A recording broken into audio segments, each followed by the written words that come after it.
She had spent 22 years saving strangers, and on the worst morning of her life, the hospital she gave everything to threw her out through the front doors like she was the one who had done something wrong. Nora Callahan stood in the parking lot of Pierce Memorial Hospital in Savannah, Georgia, clutching a cardboard box of her belongings, her hands still shaking from what had just happened inside. She had no idea that, in a locked drawer, on the other side of that building, sat a letter with her name on it, written by a dying man who had quietly decided to hand her everything he owned. Nobody in that boardroom knew who the old patient in room 4 really was. Nobody suspected that the quiet man they dismissed as a burden was about to change the entire future of the hospital that had just humiliated her. What Nora did not know yet was that the truth about him and about what he was preparing to leave behind was far stranger than anyone inside those walls could have imagined.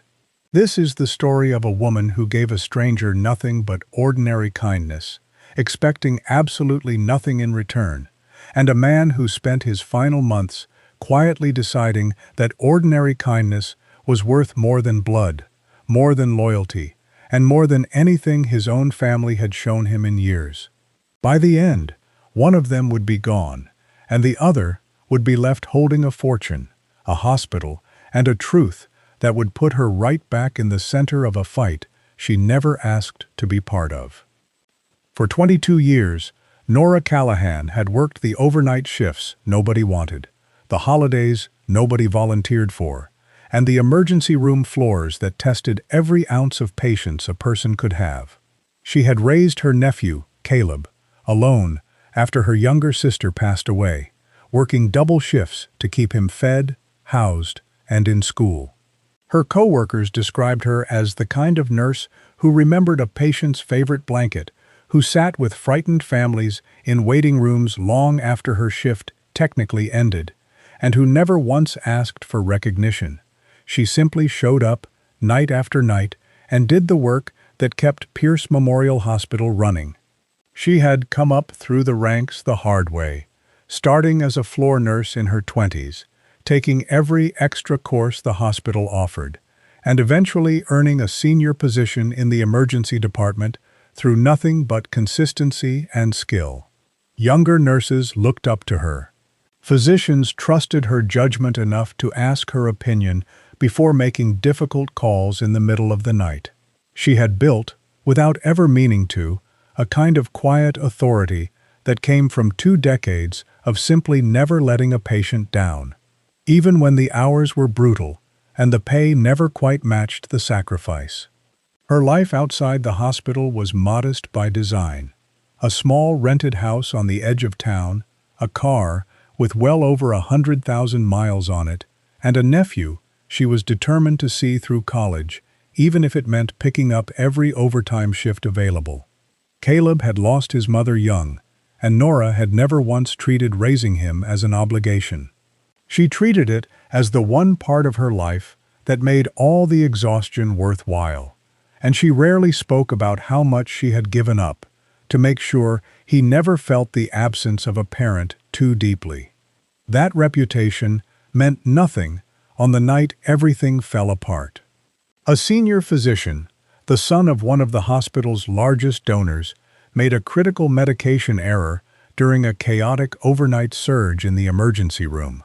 Charts were incomplete, the patient's condition worsened, and hospital administration needed someone to answer for it quickly and quietly. Rather than risk an uncomfortable conversation with a major donor's family, the board chose the easier path. They pinned the error on Nora, citing a technicality in her documentation that had nothing to do with what had actually gone wrong that night. Gregory Pierce, chairman of the hospital board and nephew of the hospital's reclusive owner, led the internal review himself. There was no real investigation, no chance for Nora to present the true timeline of events, and no acknowledgement of the physician's actual mistake. Within a week, she was demoted from her senior position, stripped of her seniority pay, and quietly informed that she should consider herself fortunate to still have a job at all. Colleagues who had worked beside her for years suddenly grew distant, unsure whether defending her might cost them their own standing with the board. The meeting where it was announced was brief and clinical. Gregory read from a prepared statement, avoiding eye contact, while two other board members sat silently beside him, neither willing to challenge a decision that had clearly already been made before Nora ever walked into the room. She asked, calmly, whether anyone had reviewed the actual medication logs from that night. She was told the matter was closed. She asked whether the physician involved had been questioned at all. She was told, again, that the matter was closed. It was the closing of that door, more than anything else, that told her exactly how little her 22 years had counted for in that room. Before we dive deeper, let us know in the comments where you're watching from. We'd love to hear from you. And don't forget to hit that subscribe button so you never miss any of our upcoming videos. Humiliated, but unwilling to walk away from the work she loved, Nora returned to the floor the following week, quieter than before, but still showing up for every patient placed in front of her. She stopped bringing up the demotion to co-workers after the first few uncomfortable conversations made it clear that most of them had already decided it was safer to stay quiet. She kept her head down, did her job, and told herself that the truth of what happened that night would eventually matter to someone, even if it clearly did not matter to the people running the hospital. It was in that atmosphere of quiet punishment that hospital administration assigned her to a long-term patient nobody else wanted to deal with, a withdrawn, difficult man in room 4, who had already driven off 3 other nurses with his silence and short temper. The assignment was presented to her without explanation, though everyone on the floor understood exactly what it was. It was a demotion disguised as an assignment, a way of telling Nora that her value to the hospital had been quietly downgraded to handling the patients nobody else wanted. What the board could not have known was that this single decision, made out of pettiness, would end up being the most consequential decision anyone at Pierce Memorial Hospital ever made. The man in room 4 had checked in under the name Edmund Reeves, an elderly patient with a failing heart and a reputation among the staff for being nearly impossible to reach. He rarely spoke beyond what was necessary, refused most visitors, and seemed to regard every attempt at kindness from hospital staff with quiet suspicion. The previous nurses assigned to him had each requested reassignment within days, describing him as cold, demanding, and uninterested in anything resembling warmth. Nora took the assignment without complaint, treating it the same way she treated every other patient placed in her care, regardless of what anyone said about him. Her first shift with him was unremarkable in every way except one. She introduced herself, checked his vitals with the same careful attention she gave every patient, and asked him simple questions about his comfort that he answered in clipped, one-word responses. She did not push for more. She adjusted the blinds without being asked when the afternoon sun grew too harsh, refilled his water without comment, and left the room the same way she had entered it, calm and unbothered by his coldness. He watched her the entire time, saying nothing, clearly expecting her to eventually give up the way the others had. She did not try to force conversation with him, and she did not take his silence personally. Instead, she simply did her job well, checking his vitals with care, adjusting his pillows without being asked, and speaking to him gently, even when he offered nothing back. Days turned into weeks, and the rhythm of her visits became something close to routine. She began noticing small details about him, the particular way he liked his coffee, the fact that he always turned toward the window when the local news came on, the worn photograph he kept tucked in the drawer of his nightstand that he never mentioned and she never asked about directly. Slowly, almost imperceptibly, something in him began to soften. He started answering her questions in short sentences, then in longer ones, and eventually in stories about a wife he had lost years earlier, a woman named Margaret, whose name he had not spoken aloud to another living soul in longer than he could remember. He told her about the small garden Margaret used to keep, about the sound of her laugh, about how quiet the house had become after she was gone. Nora listened, without interrupting, without offering hollow comfort, simply present, in the way that mattered most, to a man who had spent years convinced that no one wanted to hear any of it. One afternoon, when a young resident dismissed him in front of Nora as difficult and not worth the extra attention, she quietly corrected the resident's tone and reminded him that every patient deserved to be spoken to with respect, regardless of how tired the staff might be. The resident, embarrassed, apologized and left the room without further comment. Edmund said nothing in that moment. But something shifted in the way he watched her afterward, a flicker of something between gratitude and disbelief that anyone would defend him without being asked to, and without expecting anything for it. He began asking for her by name during shift changes, requesting that she be assigned to him whenever possible, and growing visibly more at ease whenever she walked through the door. The other nurses noticed the change and joked quietly among themselves that Nora had somehow managed to thaw a man they had all but given up on. She brushed off the comments, insisting she had done nothing special, simply treated him the way she treated everyone. But privately, she had begun to look forward to their conversations in a way she had not expected, drawn to the quiet dignity underneath his gruff exterior. It was during one of these quiet afternoons that he asked her a question that caught her completely off guard.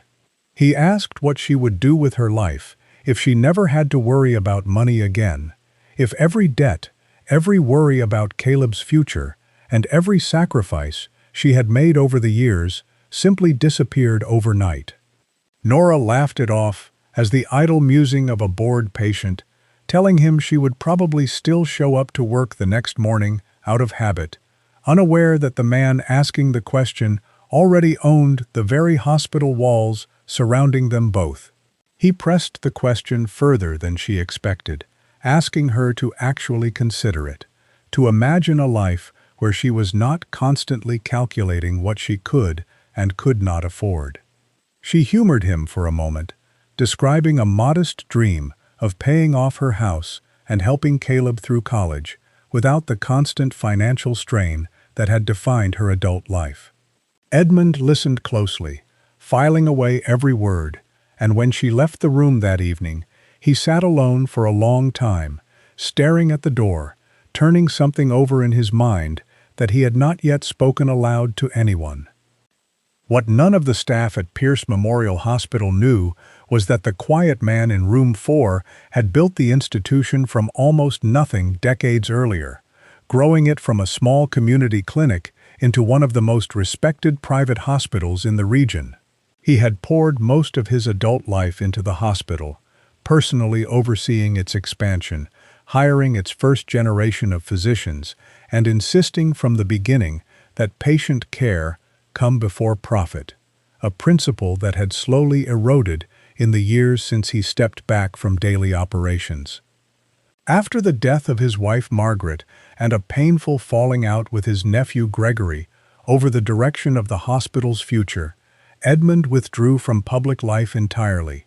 Gregory had wanted to expand aggressively, courting large donors and prioritizing prestige projects that photographed well for hospital brochures, while Edmund had always believed the true measure of the institution was in how it treated the ordinary patients who could never repay it.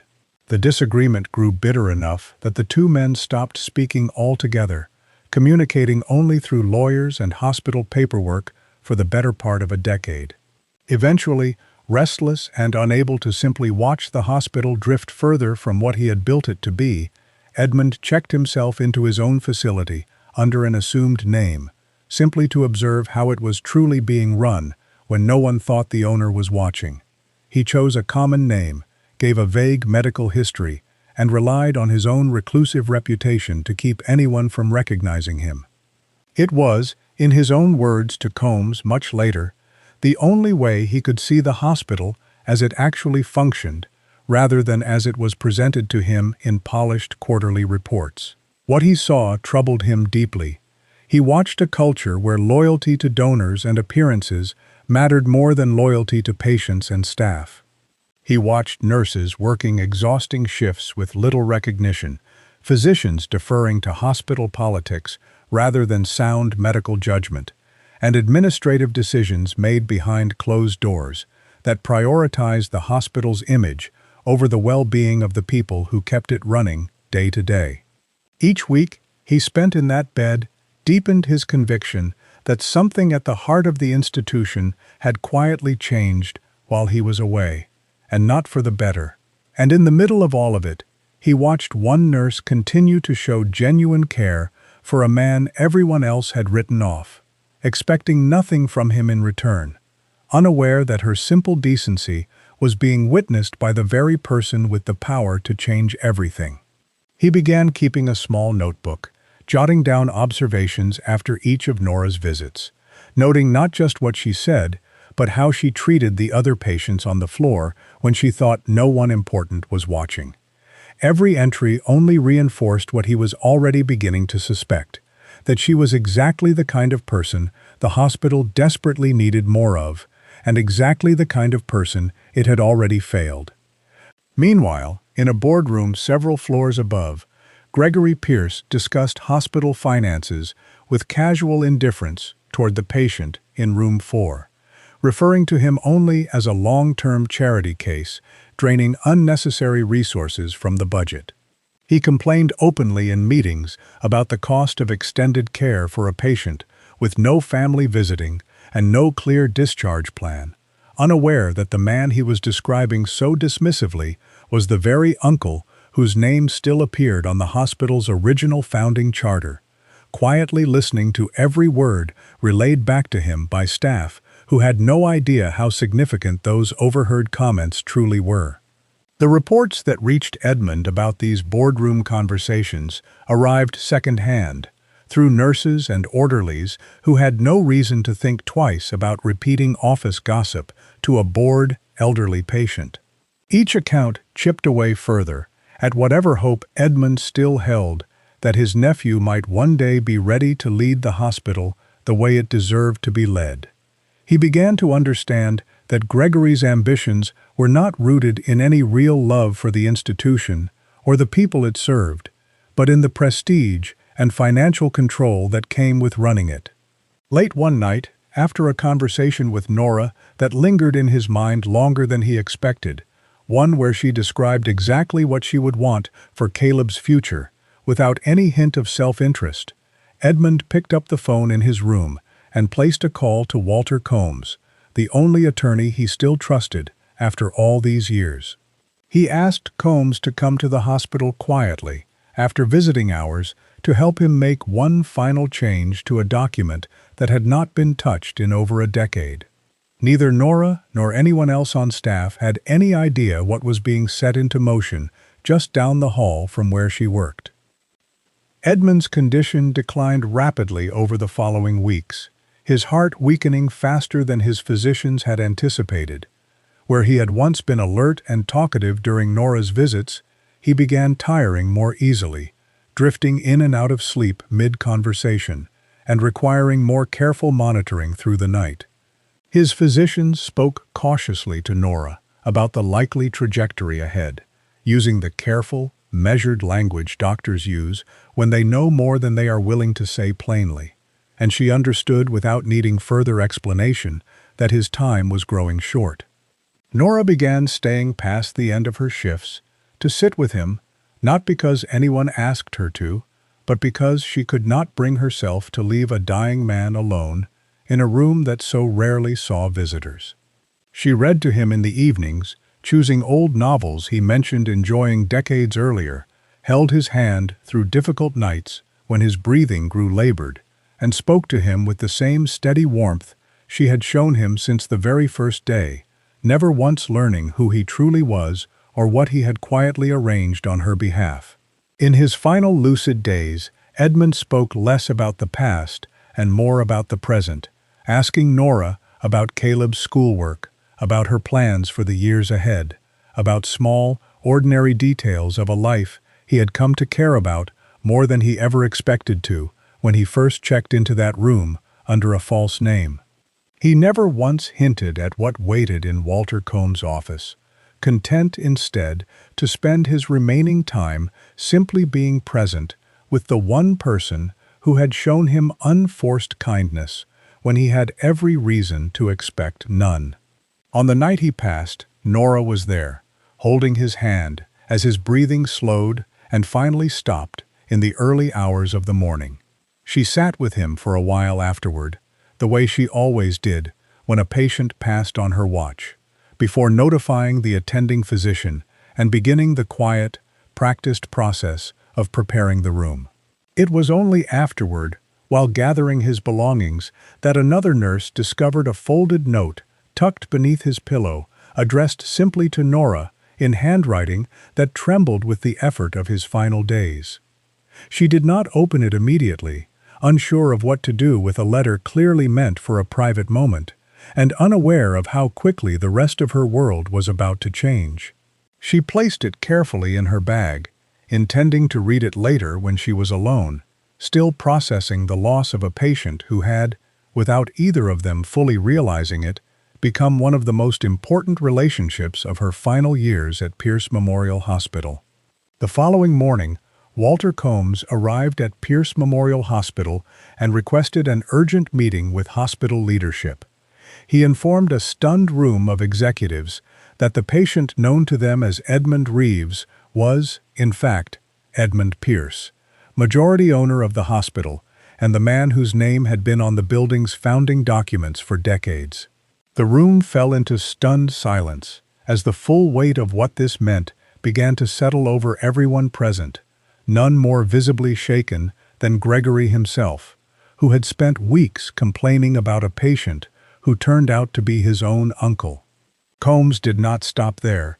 He informed the board that Edmund had recently executed a codicil to his will, a legal amendment naming a new primary beneficiary to his controlling interest in the hospital. He would not reveal the name that day, only that the reading of the will had been scheduled for later that week, and that its contents would surprise everyone in that room, including the man who had assumed for years that he was destined to inherit everything his uncle had built. News of Edmund's true identity spread through the hospital within hours, staff members quietly re-evaluating every interaction they'd had with the withdrawn patient in room 4, now that they understood who he truly was. Nora, still processing the death of a man she had genuinely grown to care for, found herself confused by the sudden flurry of attention and speculation surrounding him, still entirely unaware that the folded note sitting in her bag was only the smallest part of what Edmund had left behind for her. The reading of the will took place in a private conference room at Walter Combs' law office, attended by hospital executives, board members, and Gregory Pierce himself, each expecting a formality that would confirm what they had long assumed. Gregory arrived early, dressed as though for a business announcement rather than the reading of his own uncle's final wishes, visibly confident that decades of assumed succession were about to be formally confirmed in writing. Instead, Combs read aloud a codicil naming Nora Callahan as the primary beneficiary of Edmund's controlling ownership stake in Pierce Memorial Hospital, along with a personal letter Edmund had written specifically for her. The room erupted into disbelief, with several board members demanding an immediate explanation for how a hospital nurse, recently demoted under circumstances several of them had personally approved, had ended up at the center of an inheritance worth more than any of them had imagined. Gregory's reaction was immediate and furious. He rose from his chair, insisting there had to be some mistake, some clerical error, some explanation other than the plain words Combs had just read aloud. When Combs calmly repeated the terms of the codicil a second time, Gregory's disbelief curdled into open accusation. He accused Nora of manipulating a dying, vulnerable man for personal gain, insisting that no competent person in his uncle's condition could have made such a decision without undue influence from someone positioned to benefit from it. He demanded the will be challenged in court, refusing to accept that his own uncle, A man he had grown increasingly distant from over the years would choose an outsider over family. His voice carried through the office loud enough that even the support staff outside could hear his anger, and by the time he left the building that afternoon, he had already instructed his assistant to begin researching estate attorneys capable of mounting an aggressive legal challenge as quickly as possible. Dr. Miriam Castellano, the hospital's chief of staff, sat quietly through the reading, her expression unreadable.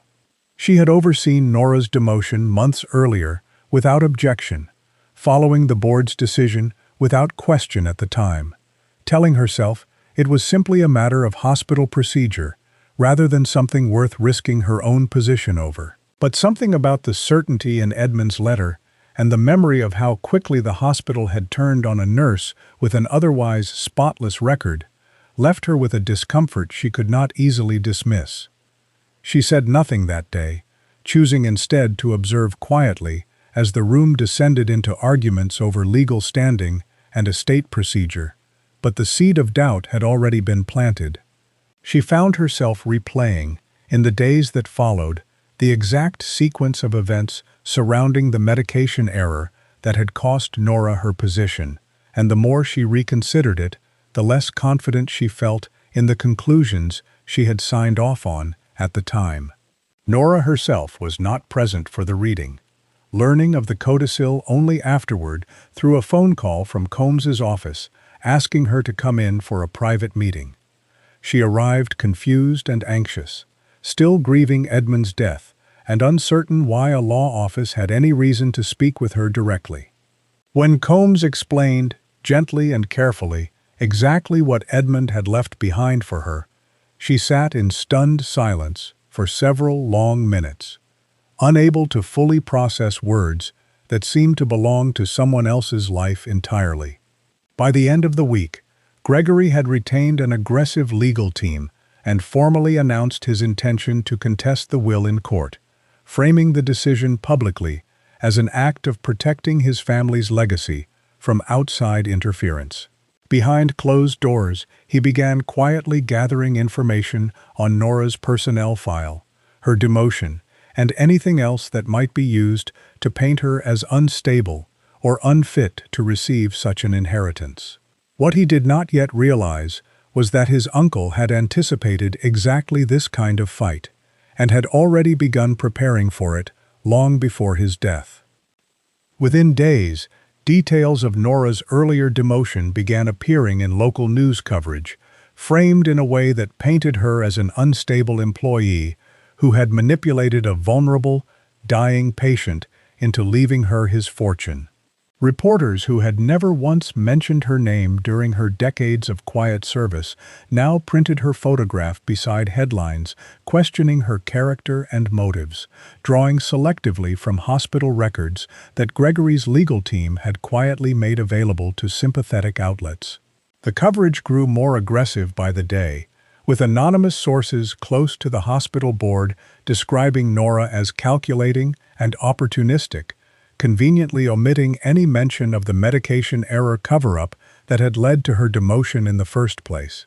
Neighbors who had known her for years suddenly regarded her with suspicion, and strangers began leaving hostile comments beneath every article that circulated her story online, many of them repeating claims that had never been verified by anyone actually involved in the case.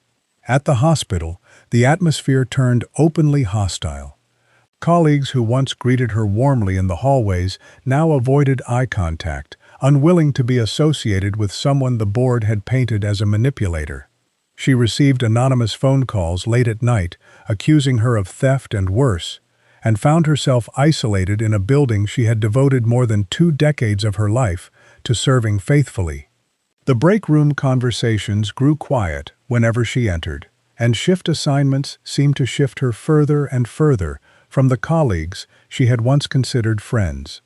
Caleb, now a teenager, watched his aunt endure public accusations that had nothing to do with the woman he actually knew, growing increasingly protective and frustrated on her behalf. He came home from school more than once, describing classmates who had seen the news coverage and asked pointed, uncomfortable questions, and Nora found herself having to reassure him, again and again, that none of what strangers were saying online changed who she actually was or what she had actually done. Walter Combs stepped forward as Nora's advocate during this period, reminding her that Edmund had left behind more than a letter and a legal document. He revealed that Edmund had spent his final months quietly compiling detailed notes on hospital operations, financial decisions, and personnel matters, anticipating that his family would fight the inheritance and prepared to defend his decision from beyond the grave. Combs assured Nora that the truth was on her side, even if it did not feel that way yet, and urged her to remain patient while the estate proceedings moved forward. Nora, for her part, tried to maintain some semblance of normalcy despite the mounting pressure, continuing to show up for her shifts even as the hostility around her grew more pronounced. She refused every interview request from reporters, declined to respond publicly to the accusations circulating about her, and focused instead on getting through each day, trusting that Combs' quiet reassurances would eventually be proven right, even as the toll of public scrutiny wore visibly on her. It was during a routine review of Edmund's private office, ordered by Combs as part of the estate proceedings, that staff discovered a locked drawer that had gone unnoticed for years. Tucked beneath a false panel at the base of an old filing cabinet Edmund had kept in the corner of his office long before his hospitalization. Hospital maintenance records showed no key on file, and even Gregory claimed no knowledge of what might be inside, insisting the drawer was likely nothing more than forgotten storage. Rumors began to circulate quickly among hospital staff that whatever was locked away in that drawer might hold answers about far more than just an inheritance dispute.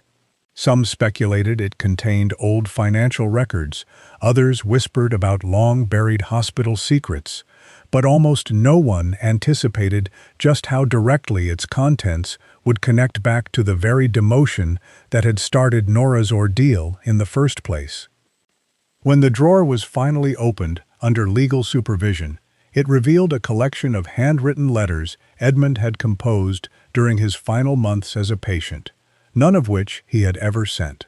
The letters, dozens of pages in total, were written in the same careful, deliberate handwriting Nora recognized from the note she had found beneath his pillow, describing in painstaking detail months spent quietly observing hospital operations from his hospital bed. The early letters were largely observational, documenting conversations he overheard, decisions made by the board, and the treatment of staff members who had no idea the reclusive patient down the hall was taking notes on everything happening around him. He wrote about the exhaustion he witnessed in overworked nurses, the casual dismissiveness of certain physicians toward junior staff, and the growing sense that the hospital he had built was drifting further from its founding principles with each passing year.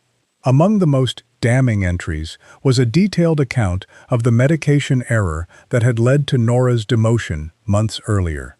Edmund had learned, through overheard conversations and careful observation, that Gregory had personally pressured hospital staff to shift responsibility away from the senior physician involved, a decision made specifically to protect the hospital's relationship with the physician's father, one of its largest financial donors. The letter described specific conversations, dates, and even the names of staff members who had been quietly instructed to adjust their accounts of that chaotic overnight shift. Nora, an innocent bystander with an unblemished record, had simply been the most convenient person to blame, a fact Edmund had apparently recognized almost immediately after arriving as a patient and beginning to piece together hospital gossip that staff had no reason to withhold from a man they assumed was simply a bored, elderly patient with nothing better to do than listen. Reading these letters for the first time, Nora finally understood the full scope of what had been taken from her. She understood, too, precisely why a dying stranger had chosen to entrust her with everything he had built, rather than leave it to his own nephew. Edmund had not acted out of impulsive sentiment, but out of a clear-eyed recognition of who among the people surrounding him actually deserved trust. Built over months of quiet observation from a hospital bed, nobody thought held any particular significance. The realization left her overwhelmed, grieving a man she had only known for a matter of months, yet understood more deeply than she had ever imagined possible. Later letters grew more personal, describing his growing affection and respect for Nora specifically, detailing small moments of kindness she had shown him and other patients that convinced him, more than any financial report ever could, that she was exactly the kind of person the hospital needed at its helm. He wrote about her patience with Caleb's school schedule, her insistence on treating every patient with dignity, regardless of how difficult they were, and the quiet steadiness she brought to a building that had otherwise begun to lose its way. Walter Combs recognized immediately that the letters represented far more than an emotional vindication. They constituted documented evidence directly relevant to the will contest, capable of undermining Gregory's entire legal argument and exposing the cover-up that had cost Nora her reputation in the first place. He began preparing to introduce the letters formally in the upcoming hearing, cross-referencing specific dates and details against hospital records to build a case that would be difficult for Gregory's legal team to dismiss. As the hearing date approached, Combs met with Nora to walk her through exactly how the letters would be used, cautioning her that the process would likely be emotionally difficult, requiring her to relive both her demotion and the loss of Edmund in a public setting. Nora, though understandably nervous, agreed without hesitation, telling Combs that if the truth could finally be put on the record after everything she had endured, she was prepared to face whatever the hearing required of her. The contested will proceeded to a formal hearing weeks later, with Gregory's legal team arguing that Edmund had been mentally compromised in his final months and manipulated by a hospital employee who had taken advantage of his isolation. They pointed to his withdrawn behavior, his refusal of visitors, and his decision to check in under a false name as evidence of a diminished mental state incapable of making sound legal decisions regarding his estate. Gregory's attorneys called witnesses who described Edmund's reclusive habits in the years before his hospitalization, attempting to build a narrative of gradual mental decline that would cast doubt on his ability to have knowingly and competently amended his will. They emphasized his estrangement from family, his refusal to engage with hospital leadership directly, and the unusual circumstance of a hospital owner checking into his own facility under an assumed identity, framing each detail as evidence of instability rather than deliberate observation. Walter Combs countered by introducing Edmund's private letters into evidence, methodically walking the court through months of clear, detailed, and lucid observations that directly contradicted any claim of confusion or manipulation. He highlighted the specificity of Edmund's entries, the precise dates, names, and financial details that no confused or manipulated mind could have compiled with such consistency and clarity over so many months. He called Dr. Miriam Castellano to testify, and after months of internal conflict, she finally corroborated under oath what the letters described, confirming that pressure had indeed come from Gregory's office to shift blame away from the physician involved in the original medication error. Her testimony visibly rattled Gregory's legal team, who had not anticipated that the hospital's own chief of staff would break from the board's unified position to support Nora's account of what had actually happened that night.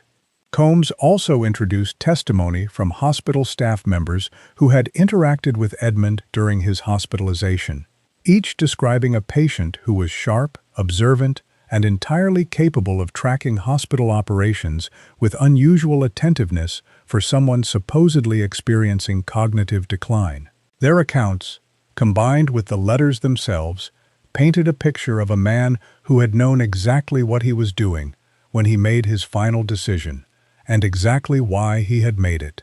Gregory's legal team attempted to challenge the authenticity and interpretation of the letters, arguing they represented the biased perspective of a man isolated from his family and unduly influenced by a single relationship formed during a vulnerable period of illness. The judge, however, noted repeatedly throughout the hearing that the specificity and consistency of Edmund's documented observations, particularly regarding the medication error cover-up, aligned closely with independently verifiable hospital records and testimony. The judge, reviewing the full body of evidence, ultimately ruled decisively in Nora's favor, affirming the validity of the codicil and confirming her as the rightful controlling owner of Pierce Memorial Hospital. The ruling stripped away any legal ground Gregory had hoped to stand on, and for the first time since the will's reading, the truth surrounding both Edmund's final decision and Nora's original demotion had been fully and publicly established for the entire community to see. Outside the courthouse, reporters who had spent weeks printing unflattering coverage of Nora now scrambled to capture her reaction to a ruling that completely reversed the narrative they had helped construct. She said little to the assembled cameras, offering only a brief statement thanking the court for its careful consideration and expressing quiet gratitude for a man she said had shown her more respect in a few short months than most people manage in a lifetime. Gregory approached Nora one final time as the crowd outside the courthouse began to thin, his earlier anger replaced by something closer to desperation. He asked her, quietly, whether there was any way to salvage his position at the hospital his family had built, appealing to whatever sense of mercy she might still hold for someone who had spent the last several months trying to destroy her reputation. Nora listened to him without interrupting, giving no immediate answer, unwilling to make a decision driven by anger rather than clarity. In the months that followed, Nora made a series of decisions that surprised almost everyone who had watched her story unfold. Rather than seeking retribution against Gregory or those on the board who had wronged her, she chose reform instead, ordering a full and independent review of the original medication error case and quietly reinstating protections for staff members who might otherwise find themselves blamed for decisions beyond their control.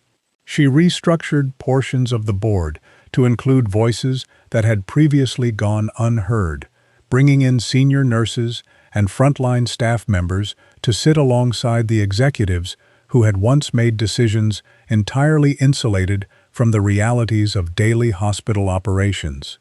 She established a fund in Edmund's name, dedicated to supporting hospital employees who had been overlooked or unfairly treated during their years of service, ensuring that no other nurse would face what she had faced without at least some avenue for a fair hearing.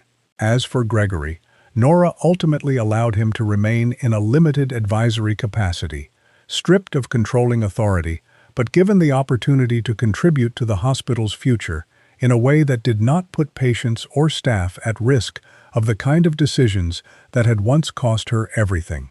It was not forgiveness exactly, she would later explain, but a recognition that permanent exile would not undo what had already happened, and that the hospital's future was better served by accountability than by simple punishment. Dr. Miriam Castellano remained as chief of staff, her earlier testimony having repaired much of the trust that had eroded between her and the nursing staff during the original cover-up. She became, in the years that followed, one of Nora's closest allies in reshaping hospital culture, often citing the case as the moment she realized how easily institutional loyalty could be mistaken for integrity if left unexamined. On a quiet afternoon, months after the ruling, Nora visited Edmund's grave for the first time since his funeral, carrying with her the folded letter that had waited beneath his pillow the night he died.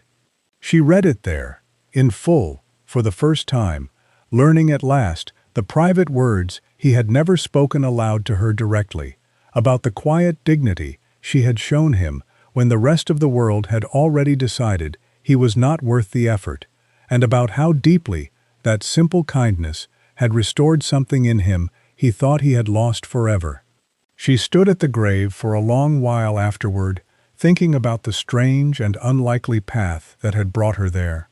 From a demotion meant to humiliate her, to a friendless patient nobody else wanted, to a fortune and a legacy she had never asked for and would spend the rest of her career trying to steward faithfully. Caleb, waiting nearby, would later say it was the first time he saw his aunt fully at peace since the entire ordeal began. Looking back on everything that had happened, it became clear that Edmund's final decision was never simply about money or property. It was about recognizing, in his last months of life, the kind of person who continues to do what is right, even when no one else is watching, and nothing is offered in return. Nora had shown him kindness expecting nothing, and in the end, that quiet decency had been repaid in a way neither of them could have anticipated when they first met in a room neither of them chose to be in. As her story reached its conclusion, one question remained for anyone who had followed it from the very beginning. Was Edmund's final act simply generosity, or something closer to justice for a woman who had spent her life giving more than she ever received, or perhaps even a quiet form of love that had never needed to be spoken aloud to be real? Would those watching have recognized Nora's worth the way Edmund did, long before the rest of the world was ever forced to? If this story moved you, share your own thoughts on what you would have done in Nora's position, and let us know which part of her journey stayed with you the most. Stories like hers remind us that the smallest acts of decency can echo further than we ever expect, and we would love nothing more than to bring you more true stories exactly like this one in the future.